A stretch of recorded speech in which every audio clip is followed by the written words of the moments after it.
The library was supposed to be my sanctuary, but Derek found me anyway. Still playing student at 42. His voice cut through the quiet hum of the university medical library. Pathetic. Before we jump back in, tell us where you're tuning in from. And if this story touches you, make sure you're subscribed, because tomorrow I've saved something extra special for you. I didn't look up from my biochemistry textbook. Around us, actual students, kids young enough to be mine, glanced over with curiosity before quickly looking away. Nobody wanted to witness a middle-aged woman being humiliated by her husband. I have an exam tomorrow, I said quietly, highlighting another passage about protein synthesis. An exam. He laughed, loud enough that the librarian shot us a warning look. You know what I have tomorrow? A board meeting, real work, adult responsibilities. My yellow highlighter trembled slightly in my hand. I steadied it, marking another paragraph about molecular structures. The irony wasn't lost on me. I was highlighting research I'd personally funded through a complex web of anonymous grants, studying at a university whose new medical research wing bore my mother's name, hidden behind enough corporate layers that Derek would never connect the dots. I'm trying to better myself, I said, keeping my voice level. Better yourself? Derek leaned against the table. His expensive suit, paid for with money he thought came from his pharmaceutical executive salary, wrinkling against the edge. Rachel, you're 42 years old. You should be supporting my career, hosting dinners, making connections, not sitting here with these kids pretending you're going to accomplish something meaningful. I let the words wash over me, each one a familiar sting. 7 years of marriage, 7 years of playing the role of the supportive wife who'd given up her career to raise a family we never had. 7 years of pretending I hadn't built Biocore Industries from nothing, turning it into a pharmaceutical empire worth billions. Derek, I said softly, closing my textbook, I really need to study. Study. He practically spat the word. You know what Margaret said at dinner last week? She asked me why I let my wife embarrass herself like this. Going back to school at your age, it reflects poorly on me, Rachel. People think I can't provide for you. Margaret, his boss's wife. The same Margaret who'd worn a necklace to that dinner, a custom piece featuring a rare pink diamond that I'd anonymously donated to a charity auction 3 months ago. The same charity gala where Derek had spent the evening complaining about how his salary wasn't enough to afford such luxuries. I'm sorry you're embarrassed, I said, meaning none of it. Sorry isn't enough. He straightened, adjusting his tie. The tie clip was platinum, engraved with his initials. A gift from me last Christmas, purchased through one of my assistants, so he'd never trace it back to my accounts. I need you to stop this nonsense. Drop out. Focus on being a proper wife. Something in his tone made me look up finally. His face was flushed, not with anger, but with something else, excitement. That same look he got when he thought he'd closed a big deal at work. I have news, he continued, unable to contain himself any longer. Big news. I'm being considered for VP of Research and Development at Novamed Pharmaceuticals. Do you understand what that means? I understood perfectly. Novamed was Biocore's subsidiary, created 5 years ago to handle our clinical trials division. The VP position reported directly to the division president, who reported to the CEO, a woman named Victoria Chen, who existed only on paper and in carefully crafted video conferences. Victoria Chen, whose voice was generated by AI, whose background was an elaborate fiction, whose decisions were all mine. That's wonderful, I said, watching his face light up. Wonderful. Rachel, it's more than wonderful. It's a $3 million salary package, stock options, a corner office. This is what I've been working toward my entire career. He pulled out his phone, showing me an email. The interview is next week. Margaret's husband is putting in a good word. But I need you to be presentable, professional, not some middle-aged college dropout wannabe. I scanned the email quickly. It was from Thomas Garrett, Novamed's current president, a man I'd hired 4 years ago specifically because of his ability to manage difficult personalities and his complete discretion. The email was cordial but non-committal, exactly as it should be. "I'll do whatever you need," I lied smoothly. "Good." He checked his watch. A Patek Philippe I'd bought him for our 5th anniversary, telling him it was a bonus from his company. "I have dinner with the Garretts tonight. Business. You're not invited. Margaret thinks it's better if I come alone, present myself as focused and ambitious." "Of course. Try not to stay here too late. You look tired. Old." He straightened, preparing to leave. "And Rachel, seriously consider what I said about dropping out. A woman your age going back to school.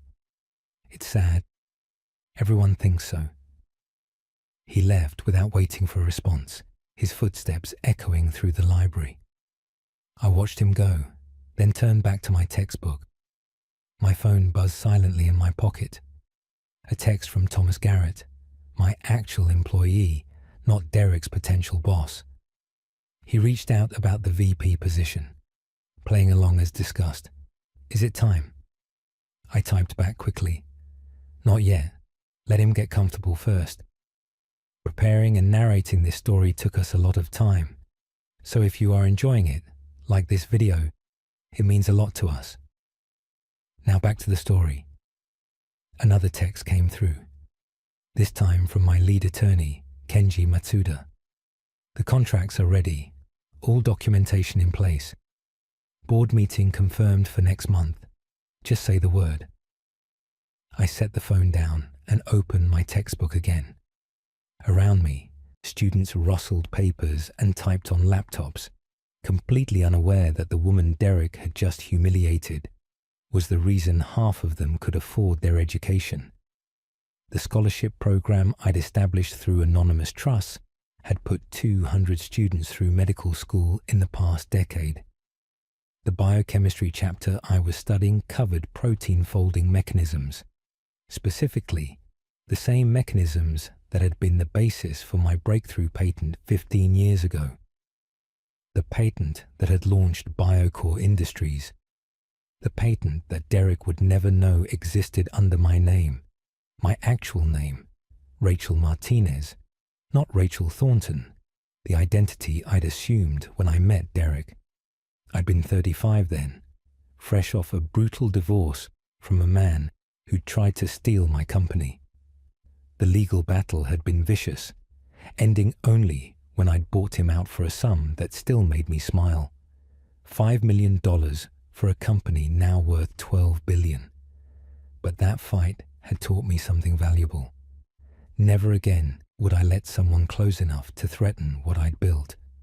So I'd created Rachel Thornton, a fiction as elaborate as Victoria Chen.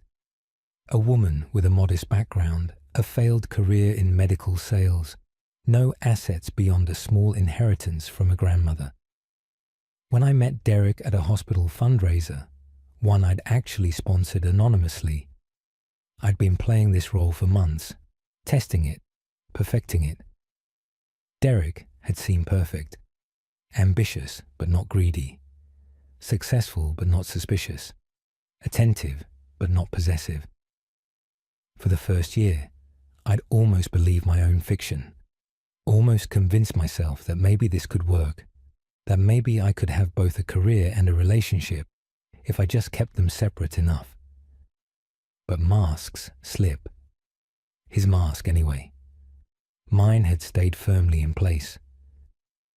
The first crack appeared 3 months after our wedding. A small comment about how I should stop working entirely, focus on starting a family. I'd agreed, playing the dutiful wife, secretly relieved to have more time to run my company from my private office, a space Derek had never seen, located in a building he'd never visited, protected by security protocols that would make intelligence agencies jealous. Then came the comments about my age, my appearance, my worth. Each one a small cut, building into a death by 1,000 paper cuts. Except I wasn't dying. I was documenting, recording, building a case so airtight that when the time came, there would be no question, no doubt, no escape. "Excuse me?" I looked up. A young woman stood by my table, probably 23, with tired eyes and coffee-stained scrubs. "I'm sorry to bother you," she said hesitantly, but I overheard. "Are you okay?" "I'm fine," I assured her with a practiced smile. "That man who was here, is he your husband?" I nodded. "He's wrong, you know." She clutched her own biochemistry textbook to her chest. "About you being too old. I think it's amazing that you're back in school. I hope I have that kind of courage when I'm your age." Something genuine broke through my carefully maintained facade. "Thank you. That means more than you know. I'm Claire, by the way, pre-med. This biochemistry class is killing me. Rachel. And protein synthesis is tricky. Want to study together?" Her face lit up. "Really? That would be amazing." We spent the next 2 hours working through the material, and I found myself genuinely enjoying it. Claire was bright, determined, and struggling to pay her tuition through a combination of loans and night shifts at the hospital. She reminded me of myself at that age, before the money, before the success, back when medicine was still pure passion rather than business strategy. "How do you pay for all this?" I asked carefully, already knowing I could help, but needing to understand her situation first. "Barely." She laughed, but there was strain behind it. "Loans mostly. I work at County General 3 nights a week. Sleep is theoretical at this point." "What's your focus?" "Oncology. My mom died from breast cancer when I was 16. I want to be part of finding better treatments, you know? More targeted therapies, fewer side effects." Her eyes shone with a kind of fervor that couldn't be faked. I made a mental note. Claire Richardson, pre-med, oncology focus. By next week, she'd receive notice of a full scholarship from the Martinez Foundation, a grant I'd established years ago. She'd never know the older woman she'd studied with in the library was the reason her student debt had suddenly vanished. "That's a noble goal," I said sincerely. "What about you? Why biochemistry why now? Why at my advanced age?" I smiled to show I wasn't offended. "I worked in pharmaceutical sales years ago, lost myself in marriage, family obligations that never quite materialized. Now I want to finish what I started. Maybe work in research, contribute something meaningful." It wasn't entirely a lie. I had worked in pharmaceutical sales as the CEO of a pharmaceutical company, and I did want to contribute something meaningful. I already was, through dozens of research grants and drug development programs. This degree was simply the final piece, the one credential I'd never gotten, because I'd been too busy building an empire. "Your husband doesn't support it?" "My husband thinks I should focus on supporting his career." Claire's expression hardened. "My mom gave up everything for my dad, her dreams, her education, her identity. When she got sick, he left. Couldn't handle the medical bills or the reality of a wife who wasn't perfect anymore. She died essentially alone, except for me. I swore I'd never let a man define my worth like that." "Smart woman," I said, meaning it. We exchanged numbers before parting ways, and I watched her head toward the bus stop, already pulling out her work scrubs for her night shift. Another text came through on my phone, this time from Yuki Tanaka, my private investigator. Monthly report, ready. Some interesting developments regarding DT's activities. DT, Derek Thornton, my husband of 7 years, whose activities I'd been monitoring with the same attention I gave to quarterly earnings reports. I gathered my books and headed to my car, a 10-year-old Honda Civic that Derek constantly complained about. What he didn't know was that I owned it outright, just like I owned the Mercedes he drove, the house we lived in, and the luxury watch collection he thought he'd earned through his own hard work. The drive home took 20 minutes through Friday evening traffic. Our house, my house, legally owned through a trust Derek had never examined too closely, sat in an exclusive neighborhood where everyone assumed Derek's salary paid the mortgage. In reality, I'd bought it in cash 5 years before we met. I pulled into the garage, noting that Derek's Mercedes was gone. Dinner with the Garretts. I wondered if he'd ordered the most expensive items on the menu, trying to project success he hadn't earned. Thomas would pick up the tab, naturally. Company expense account. My money, in the end.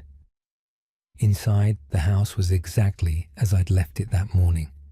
Immaculate, professionally cleaned twice a week by a service I paid for through the household account Derek thought was funded by his salary. I set my books on the kitchen counter and headed to the one room in the house that was truly mine, my office. Derek thought it was a craft room, a space where I pursued harmless hobbies like scrapbooking. He'd never actually entered it, never asked to see what I was working on. If he had, he would have found a locked door requiring both a keycard and biometric scan. The office beyond was pure business. 3 large monitors, encrypted satellite internet connection, a secure phone line, and filing cabinets containing documentation that could destroy careers or build them, depending on my mood. I logged in and pulled up Yuki's report. Subject: Derek James Thornton, age 47. Employment: Senior Director of Clinical Trials, Novamed Pharmaceuticals, Biocore Industries subsidiary. Salary: $285,000 annually, plus benefits. Actual performance: adequate but unremarkable. The report continued with details I already knew. Derek's work was fine, nothing special, but he took credit for breakthroughs achieved by his team. He'd built a reputation as an innovator by presenting other people's research as his own vision, a practice I'd been documenting for years. But there were new items. Subject: has increased contact with Dr. Jennifer Walsh, lead researcher on the Cardioxin project. Meetings outside of normal business hours documented. Email correspondence suggests personal relationship beyond professional collaboration. I scrolled through attached photos. Derek and Jennifer at a wine bar 2 weeks ago. Derek and Jennifer leaving a hotel 4 days ago. Derek and Jennifer at lunch yesterday. I felt nothing. No anger, no hurt, no betrayal. Just cold calculation. Jennifer Walsh was one of my most brilliant researchers, a woman I'd personally recruited from Johns Hopkins 3 years ago. She was married, 2 kids, dedicated to her work. This complication was unfortunate, but not unexpected. Derek had a type: successful, intelligent women he could use as stepping stones. I pulled up Jennifer's file. Her contract included a strict morality clause regarding relationships with other employees, especially supervisors. Derek's contract had the same clause. Both violations were grounds for immediate termination, but I wasn't ready to pull that trigger yet. Not when Derek was so close to his big interview, so convinced he was about to reach the peak of his career. My phone rang. Unknown number, but I recognized the encryption pattern. I answered. Victoria. Thomas Garrett's voice was warm, familiar. He was one of the few people who knew the truth about Victoria Chen, about Rachel Martinez, about the woman behind the empire. Thomas, how was Derek tonight? Insufferable. I heard the smile in his voice. Spent the entire dinner talking about his vision for Nova Med, how he'd restructure everything, bring in fresh talent. All ideas stolen from actual reports his team submitted. I recorded everything. Good. And Margaret? Played her part perfectly. Lots of encouragement, lots of praise. She thinks he walks on water, which makes sense, since she has no idea who actually signs her husband's paychecks. The interview? Next Thursday at 2. I've assembled a panel, 3 board members, the CFO, and myself. Standard format. He'll be on his best behavior. And after? Thomas hesitated. Rachel, are you sure about this? I know he's been terrible to you, but the fallout will be significant, industry-wide. People will talk. Let them talk. I'm tired of pretending. When do you want to do this? I thought about Derek's face in the library, his voice calling me pathetic. I thought about Claire Richardson, working night shifts to afford an education. I thought about Jennifer Walsh, brilliant and accomplished, being manipulated by a man who saw her as a tool. After the interview, let him have his moment. Let him think he's won. Then we'll show him what losing actually looks like. You're terrifying, you know that. I prefer thorough. Did the papers come through from Kenji? Signed and notarized. The board is ready for the transition announcement. Victoria Chen's mysterious retirement. The revelation of Biocor's actual leadership structure. It's all in place. Good. I'll be at the board meeting next month in person. Full reveal. Derek will be there too. He just won't know it yet. We talked logistics for another 20 minutes before I hung up. My stomach rumbled, reminding me I hadn't eaten since breakfast. I made myself a simple dinner, pasta with vegetables, nothing fancy, and ate alone at the kitchen counter, my biochemistry notes spread before me. The molecular structures blurred as my mind wandered to the bigger picture. In 1 month, everything would change. Victoria Chen would retire, and Rachel Martinez would step into the light as Biocor Industries' founder and CEO. The press release was already written, the financial statements prepared, the documentation airtight. Derek would be at that board meeting as Novamed's new VP, a position he'd hold for exactly 4 hours before the evidence of his policy violations landed on his desk. The affair with Jennifer, the stolen credit, the expense account irregularities that my forensic accountants had uncovered. But that wasn't the real consequence.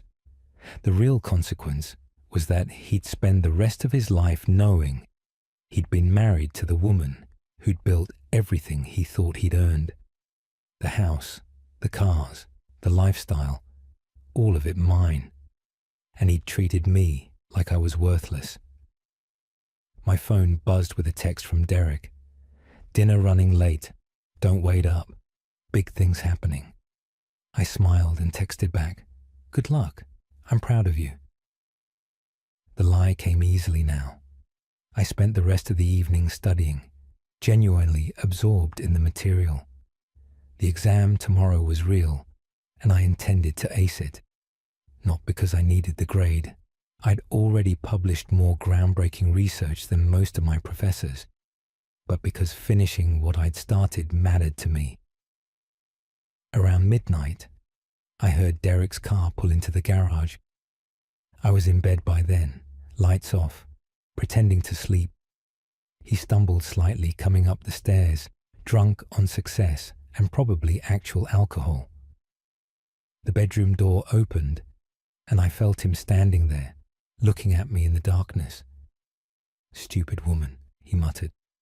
just loud enough for me to hear if I'd been awake, playing college student while I'm building an empire. The door closed. He headed to the guest room, where he'd been sleeping more often lately. Giving him space to focus on his career, I'd said, really just making it easier to gather evidence and maintain my own privacy. I opened my eyes in the darkness, staring at the ceiling. 1 month, 30 days. Then Derek Thornton would learn what it meant to underestimate someone. But first, I had an exam to ace. The next morning, I woke at 6. Derek's side of the bed still empty. I dressed carefully in my student clothes. Jeans, a simple sweater, comfortable shoes. The kind of outfit that made me invisible on a college campus. Just another middle-aged woman trying to reclaim lost years. Downstairs, Derek was already at the kitchen counter, immaculate in another expensive suit, typing furiously on his laptop. "Morning," I said quietly, starting the coffee maker. He grunted in response, not looking up. "How was dinner?" "Excellent." Thomas Garrett basically guaranteed me the position. Said I'm exactly what NovaMed needs: vision, leadership, experience. He finally looked up, his face smug. "The interview Thursday is just a formality." "That's wonderful, Derek." "It is." He stood, closing his laptop. "Which is why I need you to be ready. There'll be a company dinner in 2 weeks, spouses included. I need you presentable, professional. Can you manage that?" "Of course." "Good. And Rachel?" He paused at the doorway. "This school thing needs to end. After Thursday, after I get this position, I want you to withdraw. Focus on being a proper executive's wife. Understood?" I nodded, keeping my expression neutral. "Say it." "I'll withdraw from school." "Good girl." He grabbed his briefcase and headed toward the garage. "I'll be late tonight. Another dinner meeting. Networking." The door closed behind him, and I was alone with my thoughts and my coffee. I pulled out my phone and sent a quick text to my administrative assistant, Margaret Chen. No relation to Victoria Chen, just another layer of my elaborate fiction. Schedule a meeting with the university dean. I want to endow a new scholarship program. Full ride for non-traditional students, women over 40 returning to education. 50 slots, renewable annually. The response came back within minutes. Budget allocation, 5 million annually. Approved. Press release, anonymous donor, as usual. I finished my coffee and gathered my things for the exam. The drive to campus was peaceful. Morning light filtering through trees that were just beginning to turn with autumn color. Students hurried across quads, clutching coffee cups and backpacks, worried about grades and relationships and futures they thought they controlled. I'd been one of them once, 23 years ago. Brilliant, driven, certain I was going to change the world. Then my father's death, the company he'd built crumbling, the vultures circling. I'd fought them all, won, and learned that the world didn't care about your dreams. It cared about your balance sheet. The biochemistry exam was in the large lecture hall, 200 seats filled with students half my age. I found my assigned spot and waited, calm and prepared. The professor, Dr. Sarah Chen. Yes, another Chen. I had a type when it came to aliases. Distributed the exam with practiced efficiency. You have 3 hours. No talking, no phones. Begin. The questions were exactly what I'd expected, covering everything from basic protein structures to complex enzymatic pathways. I worked through them methodically, drawing molecular diagrams with the precision of someone who'd spent years in actual laboratories, not just textbooks. Around me, students fidgeted and sighed, struggling with concepts I'd been applying in real-world drug development for over a decade. The irony wasn't lost on me. I was taking a test on material I'd literally helped advance through my company's research grants. I finished with an hour to spare but stayed seated, using the time to review my answers. Perfect. No mistakes. The same standard I applied to everything in my life. After submitting my exam, I found Claire in the hallway, looking exhausted. "How did it go?" I asked. "Brutal. I think I failed the entire enzymatic pathways section." She slumped against the wall. "And I have a double shift tonight at the hospital. I can't afford to fail this class, Rachel. I'll lose my scholarship." She wouldn't, actually. The scholarship she thought she had was about to be replaced by a much better one, covering everything including living expenses. But I couldn't tell her that yet. "You probably did better than you think," I assured her. "Want to grab coffee?" "Can't. I have to sleep for a few hours before work." "Rain check?" "Absolutely." I watched her trudge toward the parking lot, shoulders bent with exhaustion. Another text went to Margaret Chen. "Claire Richardson, pre-med. Full scholarship starting next semester. Living stipend, book allowance, medical insurance. Make sure it's from the Martinez Foundation, not connected to me directly." "Understood. Anything else?" "Yes. Research every student who took this morning's biochemistry exam. Anyone struggling financially who shows exceptional promise gets an interview for our internship program. Paid, obviously, and generous. You're going to educate the entire medical school at this rate. Would that be so terrible?" No response, which meant Margaret was smiling at her desk, already pulling together the files. I drove home, stopping at a small cafe that made excellent sandwiches, the kind of place Derek would never visit, too simple for his pretensions.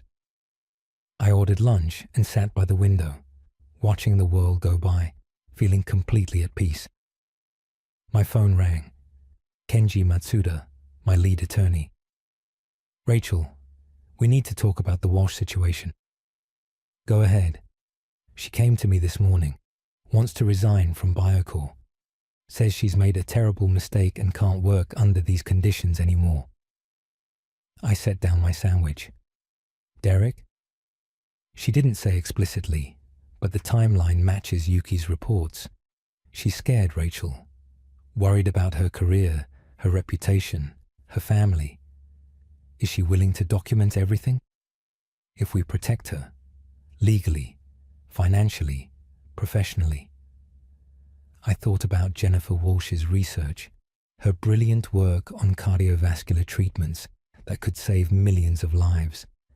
I thought about her 2 children, her husband, the career she'd built through merit and dedication. And I thought about Derek, using her for his own advancement, caring nothing about the damage he caused. Set up a meeting, tomorrow my private office. Tell her she's not in trouble, Derek is. Tell her we're going to fix this, but I need her full cooperation. And Kenji? Put her on paid leave immediately. Full salary, full benefits. She doesn't have to see Derek again if she doesn't want to. You're going to war. I've been at war for 7 years. Now I'm just winning. After lunch, I headed home to change. Tonight was the university's fundraising gala, and ironically, Derek had insisted I attend, not because he wanted me there, but because he wanted to be seen as community-minded. He told me to wear something simple, not to embarrass him with my college girl phase. What he didn't know was that I was being honored at this gala, the keynote speaker, accepting a Lifetime Achievement Award for philanthropic contributions to medical education. As Victoria Chen, of course. The reclusive benefactor who'd endowed 3 buildings, funded hundreds of scholarships, and bankrolled research programs across multiple disciplines. Derek thought we were attending as guests. In reality, I was the guest of honor, And he'd be in the audience watching Victoria Chen accept an award, never knowing his stupid, pathetic wife was standing right in front of him. I pulled into the garage and found Derek's Mercedes already there, early for him. I grabbed my things and headed inside. Rachel, his voice carried from the living room, excited in a way I rarely heard anymore. Get in here. I found him on the couch, laptop open, champagne already uncorked. Real champagne, the expensive French vintage I kept in the wine cellar. Look at this. He turned the screen toward me. Official offer letter. VP of Research and Development, Novamed Pharmaceuticals. 3 million salary, 5 million in stock options, full benefits package. I told you, Rachel. I told you I was going to make it big. I looked at the letter, formatted on official Biocore Industries letterhead, signed by Thomas Garrett. Every word had been approved by me 3 days ago. That's wonderful, Derek. I'm so proud of you. Proud? He laughed, pouring champagne into 2 glasses. You should be grateful. This changes everything. No more worrying about money. No more living like we're middle class. I'm going to be somebody now. I took the champagne glass, noticing my hand didn't shake at all. You were always somebody. Yeah, well, now everyone else will know it too. He drank deeply, already on his way to drunk. The interview is Thursday, but it's just a formality. Garrett already told me the job is mine. They're announcing it at next month's board meeting. Next month's board meeting. The same meeting where Victoria Chen would retire and I would step into the light. The same meeting where Derek would be sitting in the front row, thinking he'd finally achieved everything he'd worked for. We should celebrate, he continued. That fundraising gala tonight. Let's go, make an appearance. Show people that Derek Thornton is moving up in the world. I already plan to attend, I said carefully. Good. Wear that black dress, the simple one.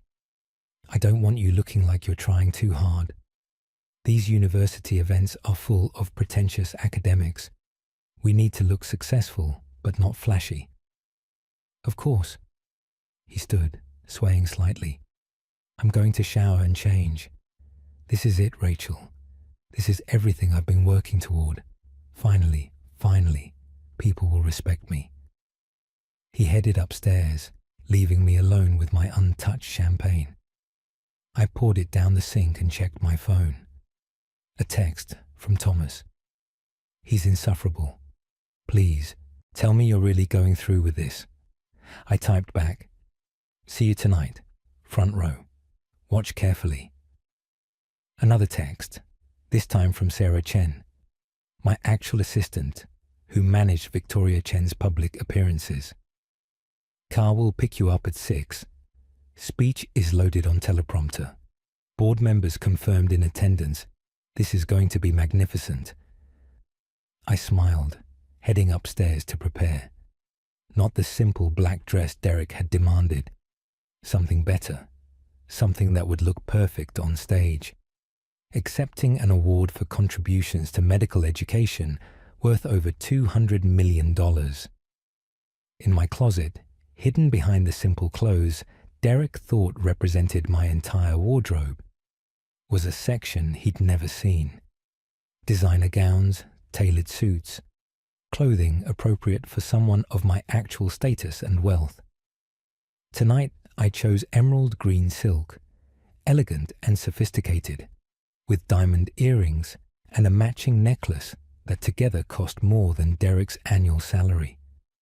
I did my own makeup, hair styled in a way Derek had never seen, polished, professional, powerful. When I looked in the mirror, I saw Victoria Chen looking back, the woman who'd built an empire, who'd changed medicine, who'd helped thousands of students pursue their dreams, the woman Derek thought was pathetic. I changed back into simple clothes before Derek saw me, packing the gown and jewelry in a separate bag. My private car would pick me up at a nearby hotel, where I'd transform before the event. Derek would drive us to the gala, drop me off at the entrance, thinking I was dressed simply as he'd demanded, and never know I'd slip away to become someone else entirely. The deception was elaborate, but I'd been practicing for 7 years. One more night of playing the role of his dismissive, stupid wife. Tomorrow, everything would begin to change. Derek emerged from the bedroom in his tuxedo, looking every inch the successful executive. Ready? Almost. I need to touch up my makeup. Don't take forever. We can't be late. I grabbed my bag and headed to the bathroom, where I'd hidden a simple black dress that met Derek's requirements.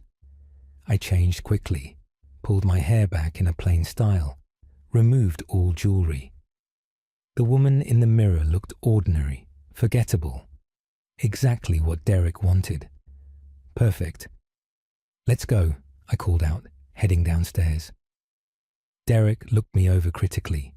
Better, you look appropriate, not trying too hard. The drive to campus took 30 minutes. Derek spent the entire time talking about his new position, his plans, his vision for the company he thought he was about to help run. Every word was about him, his achievements, his dreams. Not once did he ask about my exam. Not once did he ask if I was okay. Not once did he see me as anything more than an accessory to his life. We pulled up to the event center, valets rushing to open doors. The red carpet was already crowded with faculty, donors, and distinguished guests. Go ahead in, Derek said, checking his phone. I need to make a call. Business. Find us good seats. I nodded and headed inside, immediately spotting Sarah Chen waiting by a side entrance. She handed me a different coat check ticket. Your things are in the preparation room upstairs. Car is waiting at the back entrance. 15 minutes. I smiled and headed up a service stairway, my heart pounding with anticipation. In the preparation room, my gown hung ready, makeup artist standing by, hairstylist prepared. 20 minutes later, I looked like Victoria Chen. Powerful, elegant, successful. Everything Derek thought I could never be. The car's ready, Sarah said quietly. We'll enter from the VIP entrance. You'll be backstage until your introduction. Derek Thornton is seated in the 3rd row, center. He has a perfect view. Perfect. We slipped out the back entrance into a waiting car, circling around to the VIP entrance on the opposite side of the building. Campus security waved us through, and I was escorted backstage like the dignitary everyone thought I was. Through a gap in the curtain, I could see the audience filing in. Derek sat where Sarah had said, looking around with barely concealed pride, thinking he belonged here among these people, never knowing the woman he'd called stupid that morning was about to walk on stage as the evening's guest of honor. The dean of the medical school approached me with reverent respect. Miss Chen, it's such an honor. Your contributions to this university have been transformative. We cannot thank you enough. The honor is mine, I said, my voice slightly altered. Victoria Chen had a different accent, a different cadence than Rachel Thornton. Education is the greatest gift we can give. Your speech is ready on the teleprompter, but please feel free to speak from the heart. The lights dimmed. The program began. Awards were given, speeches made, applause rippling through the audience, and then finally, the moment I'd been waiting for. And now, the dean announced, it is my distinct pleasure to introduce our keynote speaker and Lifetime Achievement honoree.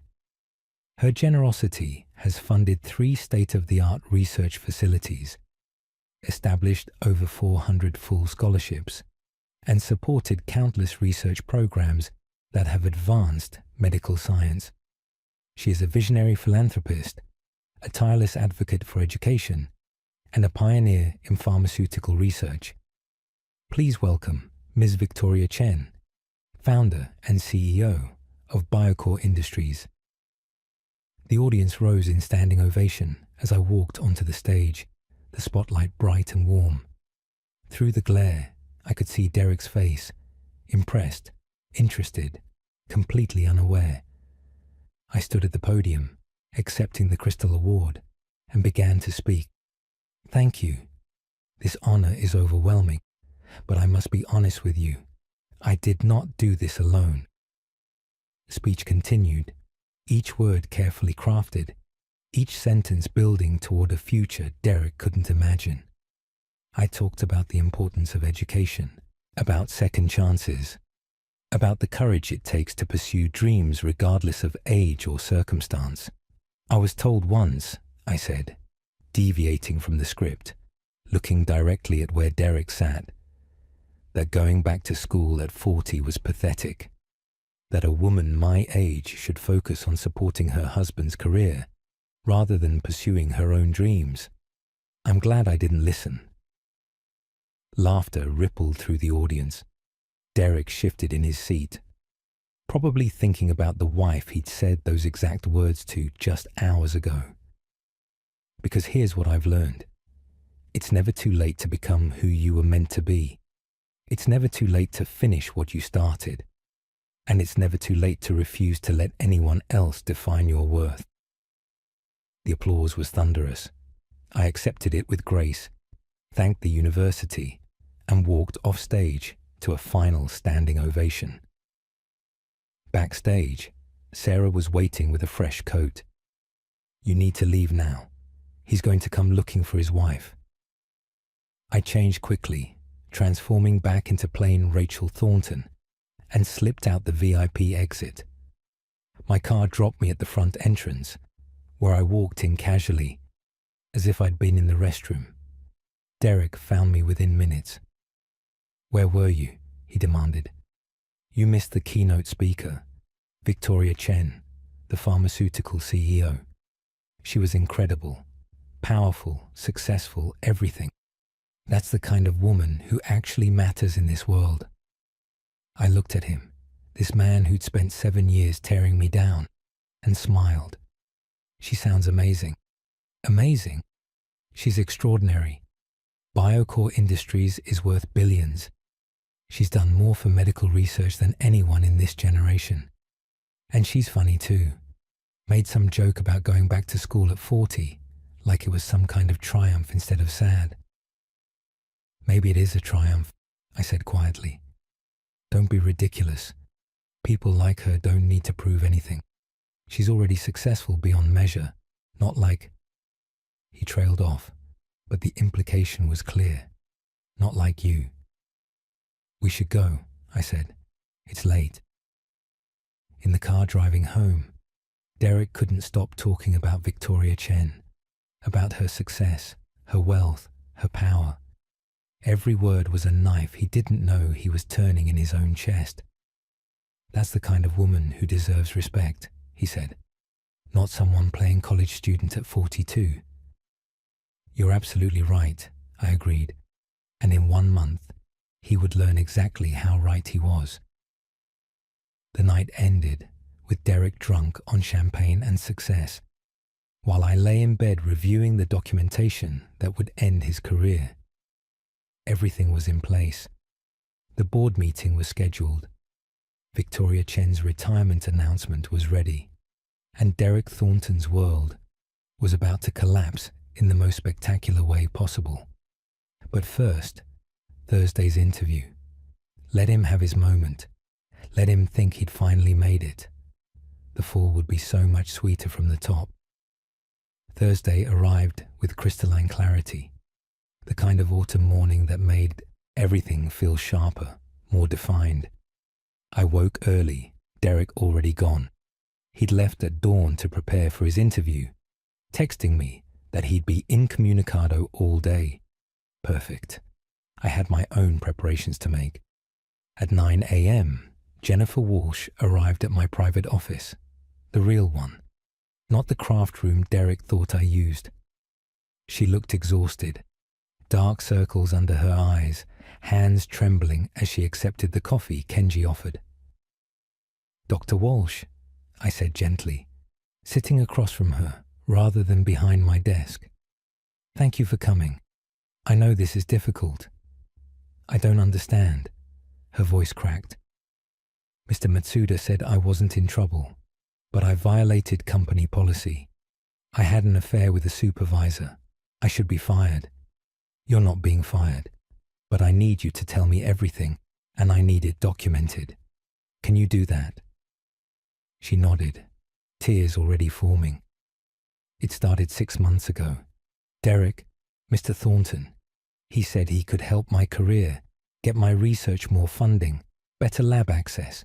I was stupid. I believed him. My marriage was struggling. I was working 90-hour weeks, and he paid attention to me in a way my husband hadn't in years." "You're not stupid," I said firmly. "You were manipulated by someone who saw your brilliance and decided to exploit it. But I made the choice. I'm responsible. You are. But so is he. And his responsibility is greater because he held power over you. Did he ever explicitly promise career advancement in exchange for the relationship?" She hesitated, then nodded. "He said if I stayed close to him, when he became VP, he'd make me head of the entire research division. He said he had connections, that the job was already his, that I should position myself as his ally." Kenji was recording everything, his face professionally neutral. I felt cold fury building in my chest, but kept my voice calm. "Did you know he's married?" "Yes." Fresh tears. "God, yes. He said his wife was dead weight, that she was stupid and useless, that he was only staying with her out of obligation. He made her sound like a burden." "I see." I stood, walking to the window overlooking the city. "Dr. Walsh, I'm going to tell you something in complete confidence. Can you keep a secret?" "Yes." Derek Thornton's wife is not stupid or useless.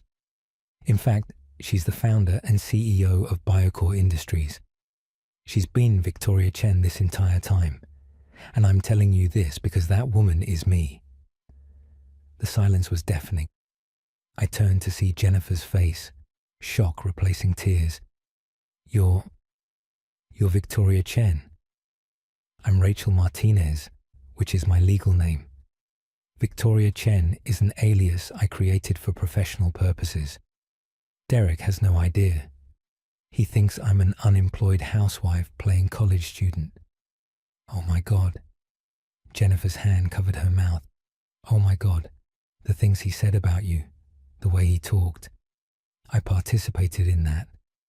I laughed when he made jokes about his pathetic wife. I know. I have it all documented."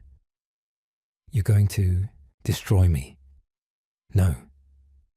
I sat back down, looking her directly in the eyes. "I'm going to protect you. Your research is brilliant, Jennifer. Your work on cardiovascular treatments could save millions of lives. I won't let Derek Thornton's manipulation destroy that or you. But I need your full cooperation in documenting his behavior, not just with you, but everything you've witnessed. Why are you helping me? Because I know what it's like to be underestimated by a man who thinks his ambition matters more than your humanity, and because you deserve better than to have your career destroyed by someone else's predatory behavior." We spent 3 hours going through everything. Jennifer documented every promise Derek made, every meeting, every email that suggested quid pro quo. She also revealed something I hadn't known. Derek had been taking credit for her research, presenting her findings as his own vision to upper management. "He told me it was strategic," Jennifer said bitterly, "that if the ideas came from him, they'd get more attention, more funding. He said we'd share the credit eventually, but he needed to establish authority first." "There's a word for that," Kenji said dryly. "Theft." By noon, we had everything we needed. I had Kenji draw up a new contract for Jennifer, promotion to Chief Research Officer, reporting directly to me, significant raise, and a legal protection clause that shielded her from any fallout related to Derek's termination. "This is too generous," she whispered, reading the terms. "It's what you've earned. Your research, your actual contributions, not what Derek promised you, what you genuinely deserve." I stood, offering my hand. "Do we have a deal?" She shook it, tears flowing again, but different ones now. "Thank you. I don't know how to thank you. Finish your cardiovascular research. Change medicine. That's thanks enough." After Jennifer left, I checked my phone. A text from Thomas. "He's here. Interview started.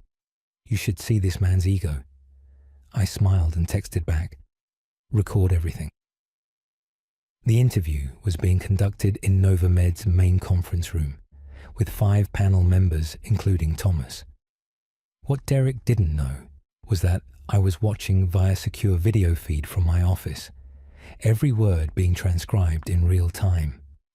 "Mr. Thornton," one of the board members began, "tell us why you think you're the right choice for VP of Research and Development." Derek leaned back, confident.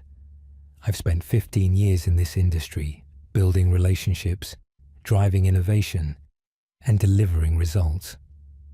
Under my leadership, NovaMed's clinical trials have seen remarkable success rates. I've assembled a team of brilliant researchers and guided their work toward commercially viable treatments. Guided their work, not supported, not facilitated, guided, as if their brilliance was somehow his to direct." "Can you give us specific examples?" Thomas asked, his face revealing nothing. "Certainly. The Cardioxin project, for instance. I recognized the potential early on, restructured the research approach, and positioned it for FDA fast-track approval. That was my vision, my strategic planning." Jennifer Walsh's work, her research, her methodology, her breakthrough, all presented as his vision.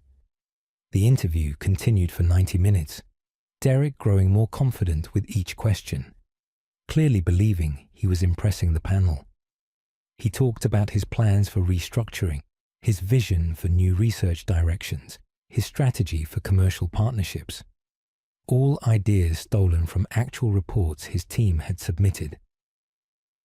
"One final question," Thomas said. "What's your leadership philosophy regarding work-life balance and supporting your team members' personal growth?" "I believe in results," Derek said smoothly. "I support my team by giving them clear direction and high expectations. As for work-life balance, I think dedicated professionals understand that excellence requires sacrifice. My own wife, for example, understands that my career comes first. She's learned to be supportive rather than demanding." I felt my jaw clench. Learned to be supportive, as if I'd been trained like a dog. "Thank you, Mr. Thornton," Thomas concluded. "We'll be in touch very soon. You'll receive our decision before the board meeting next month." Derek left the building walking on air, immediately texting me. "Nailed it. They loved me. VP position is mine. Dinner tonight to celebrate, somewhere expensive." I texted back, "Congratulations. I'm proud of you." The lie still came easily. That evening, Derek took me to the city's most expensive restaurant, ordering the most expensive wine, the most expensive entrees, holding court about his triumph. "They were impressed," he said, swirling his wine. I could see it in their faces. Thomas Garrett basically told me the job was mine. "This is it, Rachel. This is what I've been working toward my entire life."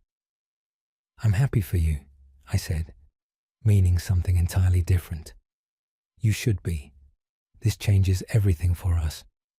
Well, for me primarily, but you benefit too. Better house, better cars, better lifestyle.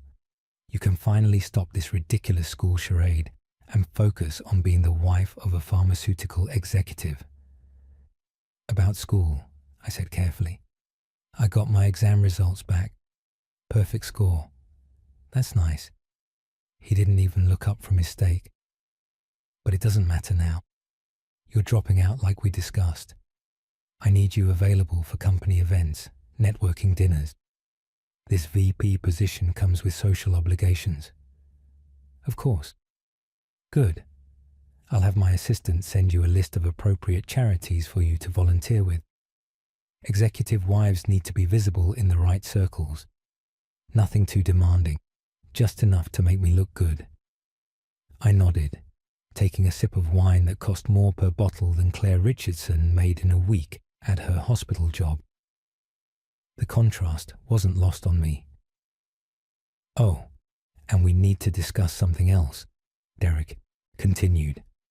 I'm going to need you to sign some papers. Thomas mentioned that executives' spouses sometimes need to sign confidentiality agreements, conflict of interest disclosures, that sort of thing. Standard procedure. What kind of papers? Legal documents. I haven't seen them yet, but it's routine. You'll sign whatever they send over, obviously. It's just formality. I smiled. Obviously. What Derek didn't know was that those papers were already prepared, but they weren't confidentiality agreements. They were divorce papers, drafted by Kenji with precision that would make a surgeon jealous. Papers that would leave Derek with nothing, based on a prenuptial agreement he'd signed 7 years ago, without reading carefully, thinking he was protecting his assets, when in reality, he'd been protecting mine. The dinner cost $3,000. Derek paid with a credit card linked to an account I funded through his salary. Even his celebration of success was purchased with my money. We drove home in silence, Derek already on his phone, texting colleagues, basking in anticipated glory. I watched the city lights pass by, thinking about the board meeting 3 weeks away. 3 weeks until Derek sat in that conference room, thinking he was about to be celebrated. 3 weeks until I walked in and ended everything. The weeks passed in careful choreography. Derek grew more insufferable with each day, treating me with increasing contempt, now that he believed his success was assured. He stopped coming home most nights, claiming work obligations. I knew he was with Jennifer, except Jennifer was now working from a secured lab I'd arranged, under strict instructions to document any contact Derek attempted. He tried calling her 17 times in those 3 weeks. Each call went to voicemail. Each voicemail was recorded and added to the evidence file. I continued attending classes, studying, learning. My professors were impressed with my dedication. Claire Richardson and I had become genuine friends. She'd received her scholarship notification and had cried in the library, overwhelmed by relief. She never knew the woman sitting across from her had written the check. "Someone believes in me," she'd said, tears streaming. "Some anonymous donor believes I'm worth investing in." "You are," I told her. "Never doubt that." The morning of the board meeting, I woke to find Derek already dressed in his most expensive suit, adjusting his tie with trembling hands. "Big day," he said to his reflection, not to me. "Biggest day of my life." "You'll do great," I said from the bed. "I know." He turned, looking at me with something almost like pity. "I've arranged for you to attend, actually. Spouses are invited to watch from the gallery. Thomas thought it would be nice for you to see your husband's moment of triumph." "How thoughtful. Wear something appropriate, not too flashy. You'll be representing me now." He left without kissing me goodbye, without even a second glance. I heard his Mercedes pull away, the car I'd bought him, and smiled. I dressed carefully in my room after he left. Not the simple clothes he expected, but a tailored Armani suit in charcoal grey, fitted perfectly to project authority and power. Diamond studs in my ears, small, elegant, expensive. Hairstyle sleek and professional. The woman in the mirror was Rachel Martinez, CEO, not Rachel Thornton, dismissed wife. My private car picked me up at 8 a.m., driving me to Biocor's headquarters, a building Derek had visited dozens of times for meetings, never knowing his wife owned every inch of it. Thomas met me in the private executive elevator, grinning. Ready? Beyond ready. He's in the main conference room already, holding court with other executives. Thinks he's about to be celebrated. The board members are all briefed. Jennifer Walsh is here too. We've positioned her in the room for maximum impact. And the papers? On your desk, signed by every board member. The vote was unanimous. Victoria Chen officially retires. Rachel Martinez officially steps into the light. Plus Derek's termination, Jennifer's promotion, and about 17 other agenda items that will reshape this company's public face. We reached the executive floor, and I walked into my office, the real CEO's office, with floor-to-ceiling windows overlooking the city, walls lined with awards and patents, my name on every single one. Rachel Martinez, founder and CEO, Biocor Industries.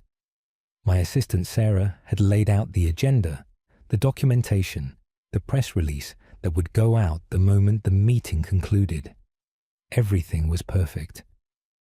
He's going to be destroyed, Thomas said quietly. He destroyed himself. I'm just revealing the truth. At 9 a.m., I walked into the boardroom through the executive entrance. The room fell silent as I entered, not because they didn't know me, but because this was the moment everything changed.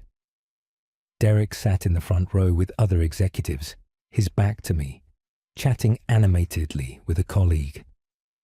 Jennifer Walsh sat across the room, her face carefully neutral when she saw me. She nodded slightly. Ready. I took my seat at the head of the table, the CEO's chair, and waited. Thomas called the meeting to order. Good morning, everyone. Today's board meeting will cover several significant agenda items, beginning with a long-anticipated announcement regarding Biocor's leadership structure. Derek turned in his seat, scanning the room for Victoria Chen, waiting for the mysterious CEO to appear.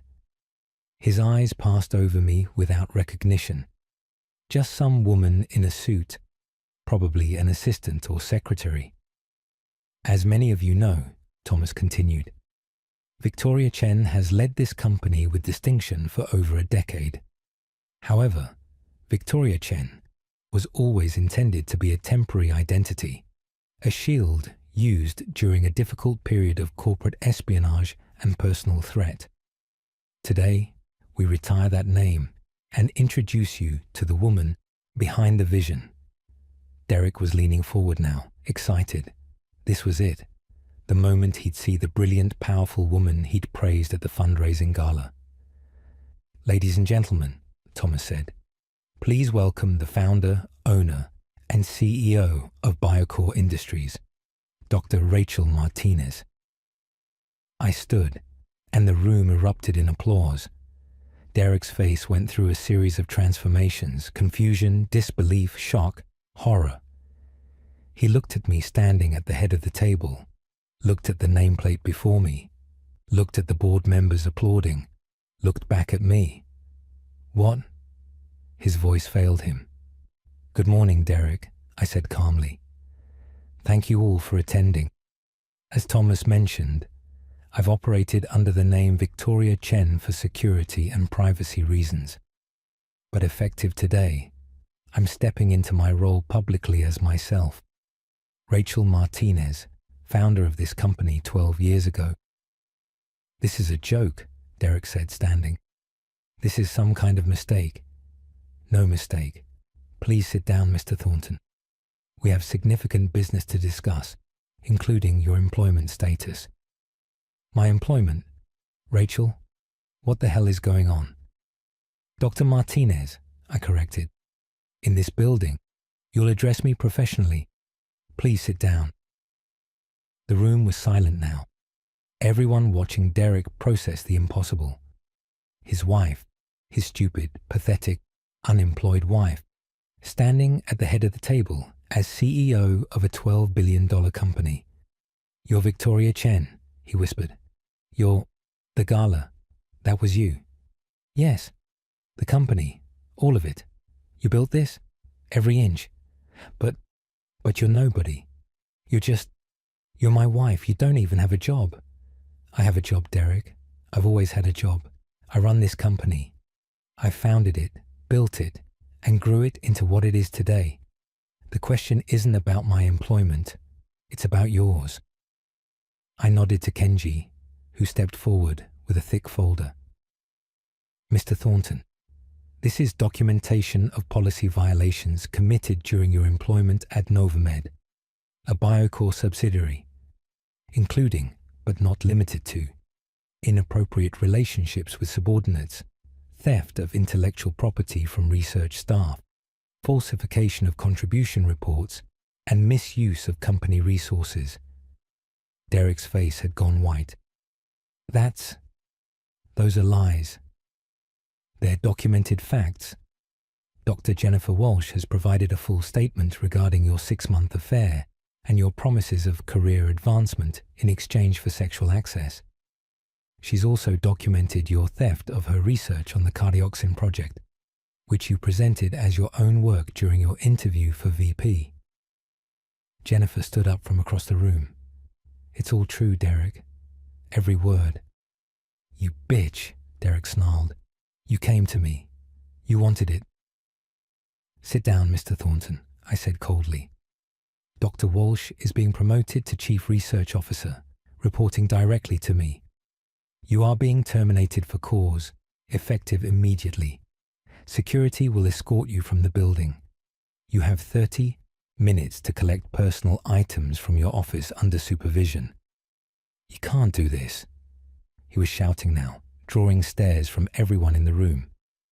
I'm about to be named VP. Thomas, tell her about the job offer. Thomas stood, his face professionally sympathetic. Mr. Thornton, there was never a genuine job offer.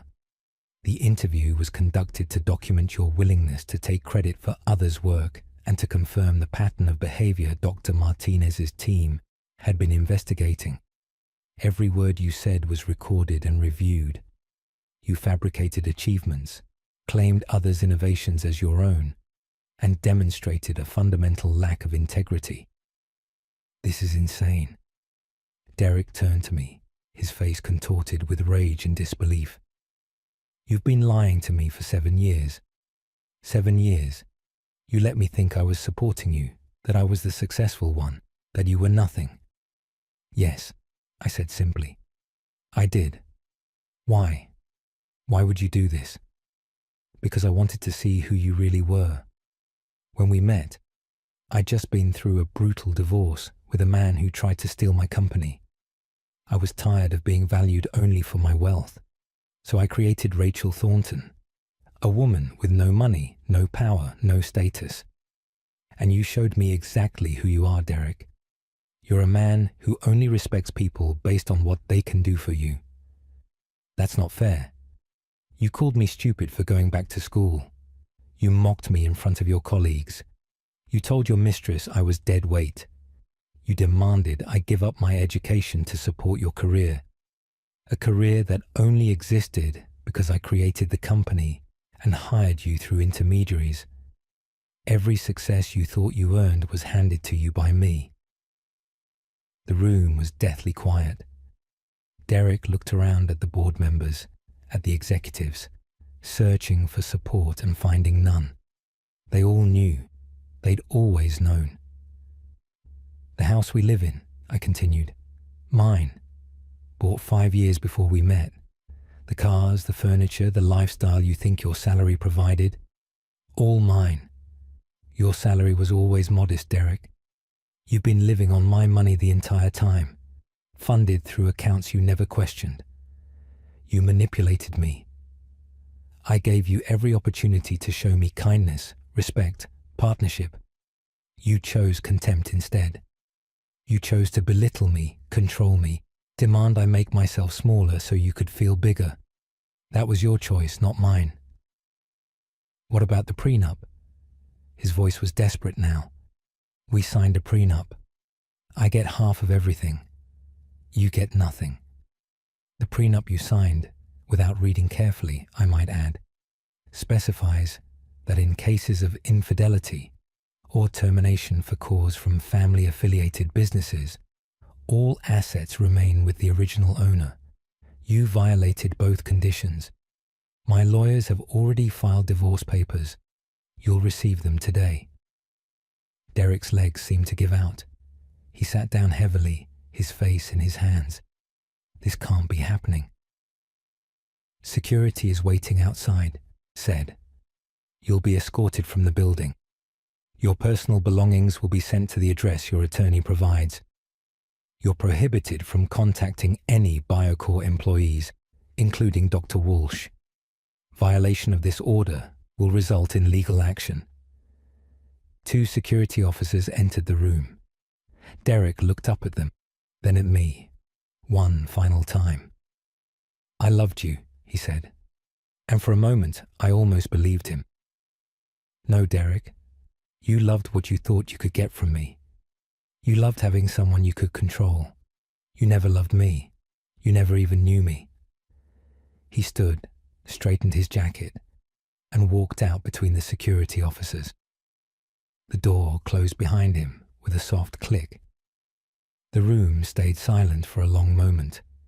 Then Thomas started clapping, and the rest of the board joined in. Now, I said, settling back into my chair, let's discuss the real agenda. Dr. Walsh, please present your findings on the cardioxin project. I believe we have an FDA submission to finalize. The meeting continued for 3 hours, covering research updates, financial reports, strategic initiatives. I participated fully, no longer hiding behind Victoria Chen's digital facade. This was me, Rachel Martinez, the woman who'd built all of this. When the meeting finally concluded, Jennifer approached me hesitantly.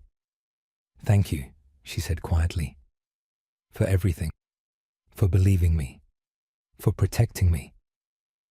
Thank you for being brave enough to come forward. Your research is going to change lives, Jennifer. Don't let what happened with Derek make you doubt that. Can I ask you something? Why didn't you just divorce him years ago? Why go through all this? I considered the question carefully, because I needed to be sure. I needed to document everything, understand everything before I made a move. And honestly, I needed to finish my degree. That biochemistry exam I took, I got a perfect score. I'm graduating next month, finally completing something I started 20 years ago. You're still in school. I enrolled under Rachel Thornton, my married name. Nobody connected it to Rachel Martinez or Victoria Chen. I wanted to learn again, to be a student again, without the pressure of being CEO. Derek thought I was pathetic for it, but I needed it. Jennifer smiled. That's actually beautiful. You took back control of your own narrative.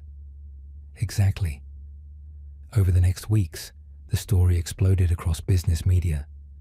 Victoria Chen's retirement and Rachel Martinez's revelation became front-page news. My face was suddenly everywhere. The reclusive billionaire CEO who'd been hiding in plain sight. Derek hired lawyers, tried to fight the divorce, claimed fraud and manipulation. But the prenup was ironclad, the evidence of his affairs and policy violations overwhelming. The case was settled within a month. He received nothing. No assets, no alimony, nothing but a recommendation that he seek employment far from the pharmaceutical industry. I heard he moved to another city, took a job at a small biotech startup for a fraction of his previous salary. I didn't follow up. He was no longer my concern. Claire Richardson graduated top of her class, accepted a position in Biocor's Oncology Research Division, and cried when she learned that the anonymous scholarship benefactor was her study partner from the library. Jennifer Walsh's cardiovascular research received FDA approval, and the treatment she developed has already saved over 10,000 lives in its first year on the market. And me? I finished my biochemistry degree, walking across the stage at graduation to accept my diploma at age 42. Derek wasn't there to call me pathetic. Nobody was there to tell me I was too old, too stupid, too anything. Just me, finally finishing what I'd started on my own terms. I framed two things in my office, my diploma and a photo from the fundraising gala, where I'd accepted the award as Victoria Chen, while Derek sat in the audience, completely unaware. The pharmaceutical company had offered me $10 million once, as an acquisition offer during my early years before they realized I'd never sell. I'd turned it down then, built my company into something worth 100 times that amount. But the real value wasn't the money. It was standing in that boardroom, watching Derek's face as he realized the woman he'd called stupid was actually the brilliant, successful, powerful person he'd claimed to admire, and that he'd lost her through his own arrogance and cruelty. That moment, that recognition, that justice, that was priceless. I run Biocor Industries openly now. No more hiding behind aliases. I fund scholarships for non-traditional students, women returning to education, anyone who's been told they're too old, too late, too anything. And sometimes, when I'm working late in my office, I think about Derek's voice in that library, still playing student at 42, pathetic. I smile, looking at my degree, my patents, my company's latest breakthrough in medical research. Not pathetic, powerful, and finally, authentically, completely myself. Up next, you've got two more standout stories right on your screen. If this one hit the mark, you won't want to pass these up. Just click and check them out. And don't forget to like, subscribe, and turn on the notification bell so you don't miss any upload from us.